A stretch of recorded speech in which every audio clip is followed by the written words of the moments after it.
Hello and welcome to another session of the My Solo 401k Financial Daily Webinar Series. Thank you so much for joining. If you have questions or topics that you wish to discuss, please chat those over as we're happy to go through questions or topics, whether on this topic or other off-topic issues. As always, the presentation is being provided for educational purposes only and should not be construed as tax, legal, or investment advice, nor is a solicitation. When making an investment decision, please consult with your tax attorney and financial professional. Today's topic is $70,000 mega backdoor Roth at Robinhood, how to get 1% match and $1,500 solo 401k tax credits. So we're going to go over the power of the solo 401k and who qualifies, how the $70,000 mega backdoor Roth works, the $1,500 solo 401k tax credit for solopreneurs, and what the Robinhood 1% match really applies to. So again, if there's questions or topics, don't hesitate to chat it over. If you're finding this to be helpful, please like this video. It's going to help us get the word out to others like you.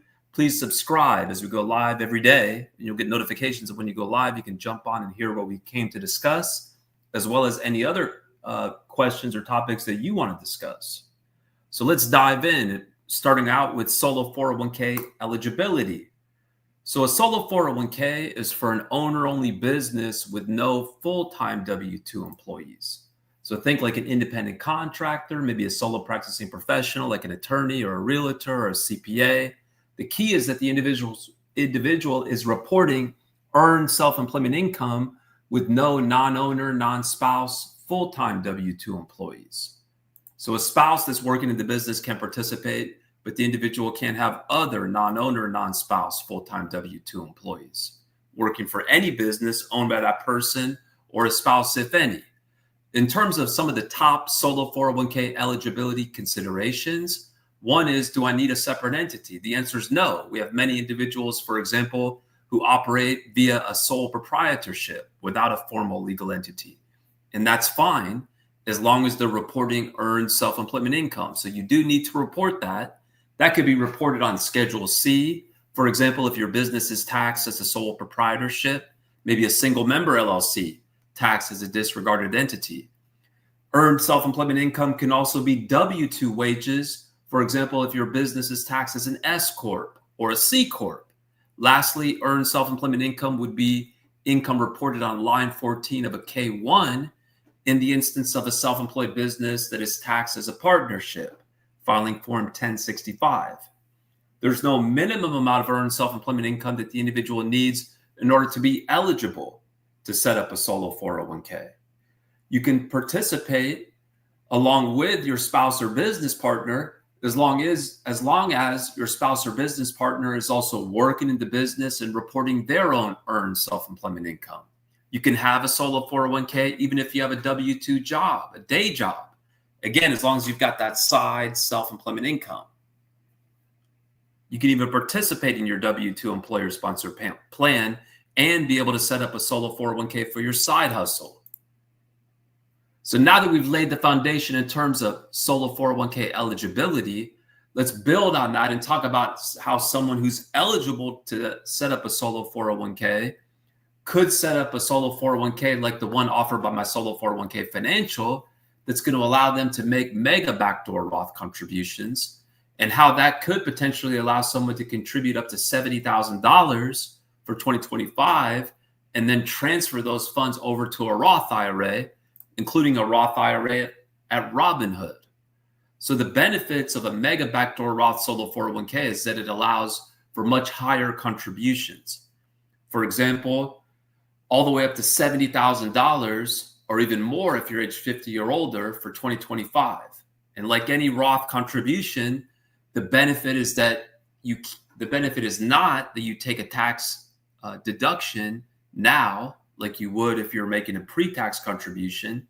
Instead, when you make a Roth contribution or a mega backdoor Roth contribution, it's made on an after-tax basis, so it doesn't reduce your income now for the year for which you make the contribution, but ultimately the funds end up in a Roth account where you've got the potential for tax-free growth. So the gains that you make or I should say the gains on the funds that are in the account could potentially grow tax-free. In other words, when you ultimately withdraw the money, if you withdraw it as a qualified Roth distribution, you'll be able to take all the gains out totally tax-free.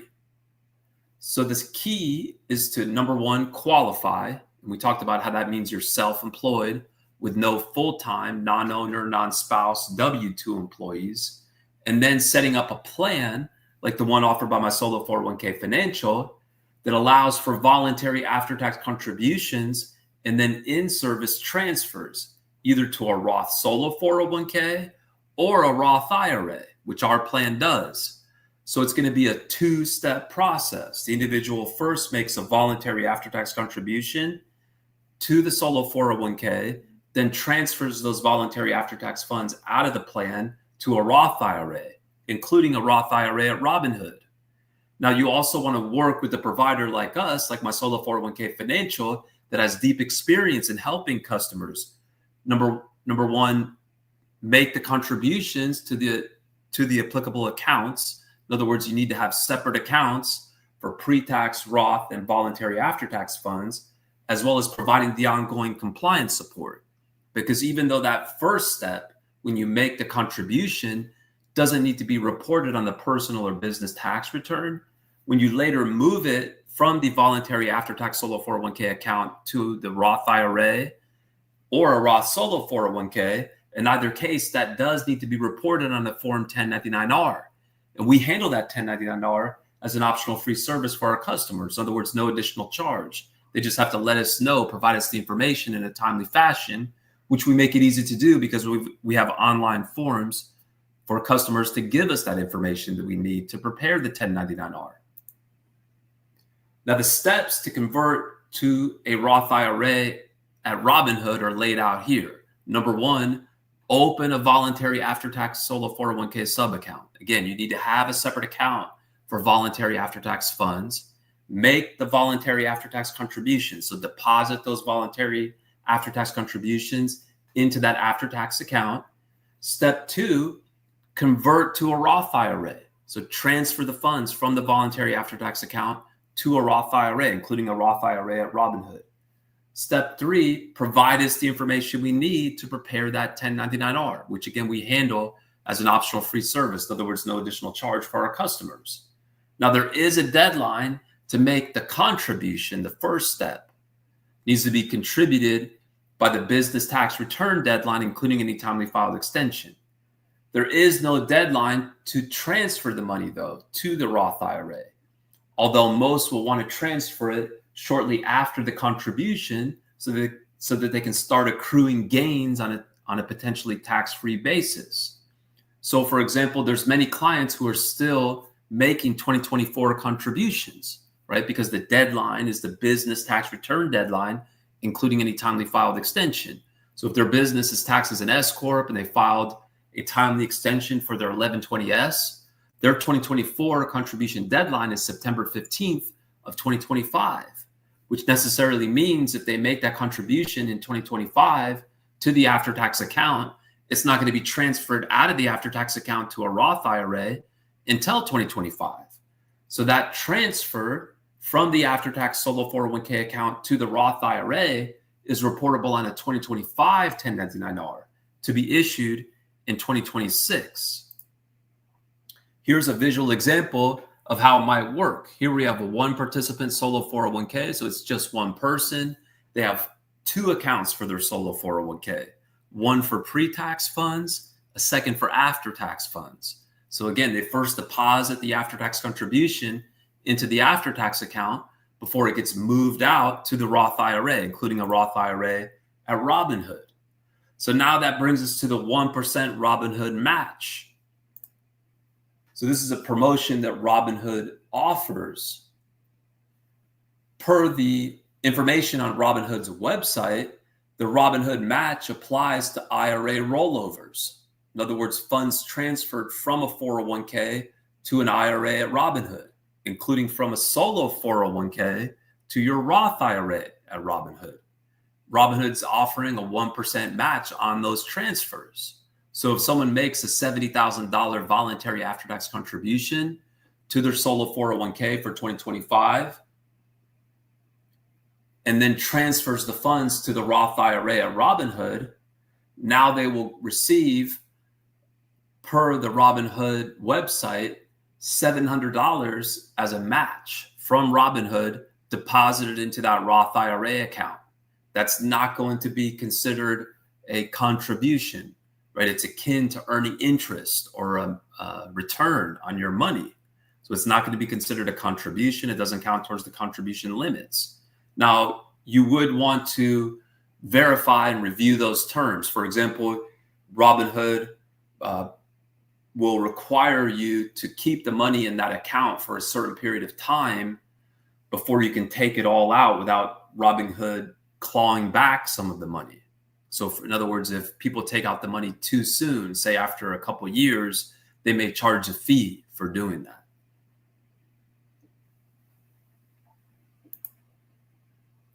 Now let's go to the $1,500 solo 401k tax credit. And before we do that, we'll just respond to this quick question.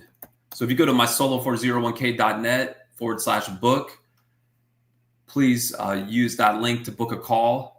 I know we responded earlier to you today, and we also included the link in that response. So please also check your email. Thank you so much for jumping on and bringing your good question. So now let's go back to the slides and let's talk about the $1,500 solo 401k tax credit. So 401ks are political footballs, and there's a perceived retirement savings crisis, which Congress has responded to by enacting certain tax credits to encourage small businesses to offer a 401k plan. So for example, under the Secure Act, there were two tax credits that were authorized.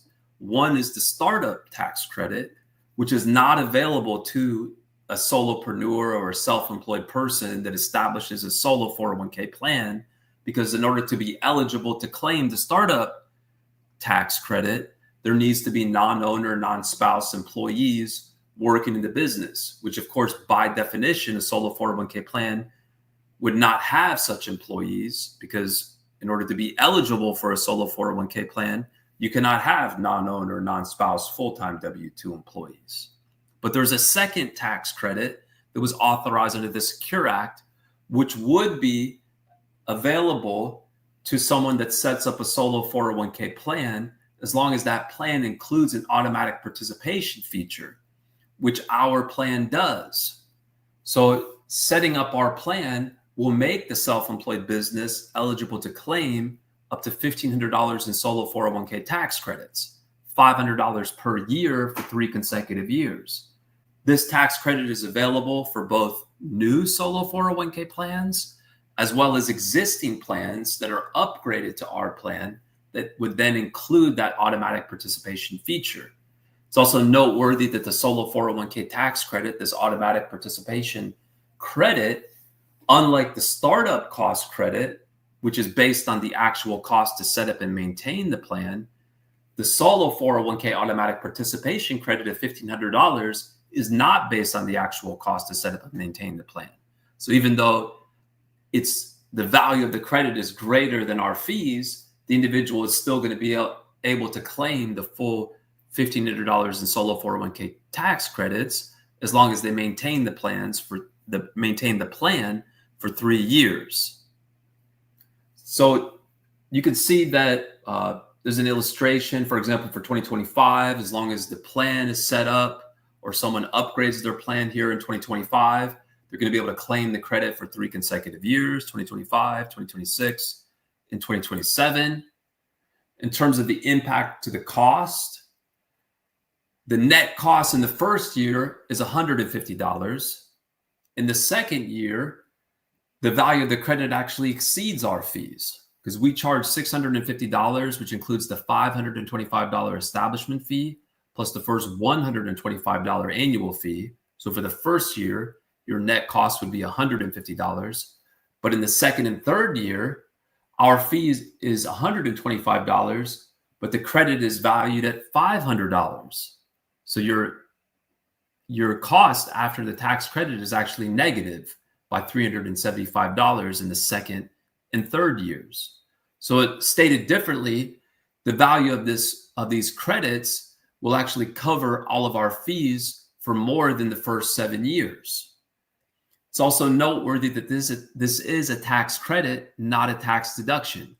So with a tax deduction, one is able to reduce their taxable income upon which their tax liability is calculated. Whereas with a tax credit, one first determines their tax liability and then reduces that tax liability dollar for dollar. So in that way, a tax credit is much more valuable than a tax deduction. What are the eligibility requirements to claim the $500 credit? Again, you need to be eligible to set up a solo 401k and then either set up a new plan with the automatic contribution feature or upgrade an existing plan to include the feature. What is the automatic contribution feature? So in order to be eligible to claim the credit, the self-employed person needs to adopt a solo 401k plan that includes a default 3% contribution feature, which our plan documents provide for. However, the self-employed individual, as the participant, has the right to opt out of that default 3% contribution amount. And that's what the vast majority choose to do, because that then would allow them to make contributions in whichever schedule or amount they prefer, obviously subject to the limits and the deadlines. But exercising their right to opt out of the default 3% contribution amount doesn't mean that they no longer qualify for the credit, right? The plan simply needs to provide for the default amount, which it does. And the fact that the participant chooses to exercise their right to opt out of the default doesn't mean that the business no longer is eligible to claim the credit. In other words, you're not required to make annual solo 401k contributions to qualify for the tax credit. Again, if you have an existing plan, it can be upgraded to our plan to include the feature that makes the business eligible to claim the credit. How do I claim the credit? The credit is claimed by filing Form 8881. And as part of the onboarding process, we provide a link to a deep dive webinar we hosted with an IRS enrolled agent that goes through step-by-step the steps required to claim the credit. So a couple of quick examples. Lindsay is self-employed and has a solo 401k plan. She amends her plan to add an auto contribution feature before December 31st, 2025. She may claim a $500 tax credit for 2025 and then additional $500 tax credits for 2026 and 2027, as long as she continues to maintain the solo 401k plan with the auto contribution feature. Then we've also got Brad, who's a solo attorney with no employees working for him. He's therefore eligible to set up a solo 401k. So if he signs up for our solo 401k plan that includes the automatic contribution feature, and he signs up before the end of 2025, he will also be able to claim a $500 tax credit for 2025, and then additional $500 tax credits for 2026 and 2027, as long as he continues to maintain the solo 401k plan with the auto contribution feature. So that takes us to the end of the slides for today. Again, if you have questions or topics, whether on this topic or any other unrelated topics or off-topic issues, don't hesitate to chat those over, as we're happy to field those questions or comments. We also invite you to our community. We have a vibrant community of over 30,000 members. We have active forums. We have a library of videos and webinars. It's totally free to join. All are welcome. You can see our community at mysolo401k.net/my community. Also, feel free to email us at business@mysolo401k.net, and we'll get you access to the community. Again, if you found this to be helpful today, please like this video to help us get the word out to others like you that might be interested in this topic. Please also subscribe, whether on LinkedIn or Instagram, YouTube, X, as we go live every day, and then you'll get notifications and you can jump on if there's an interesting topic or if you have a question that you want to go over. All right. Well, thank you so much, everyone. All the best. Until next time.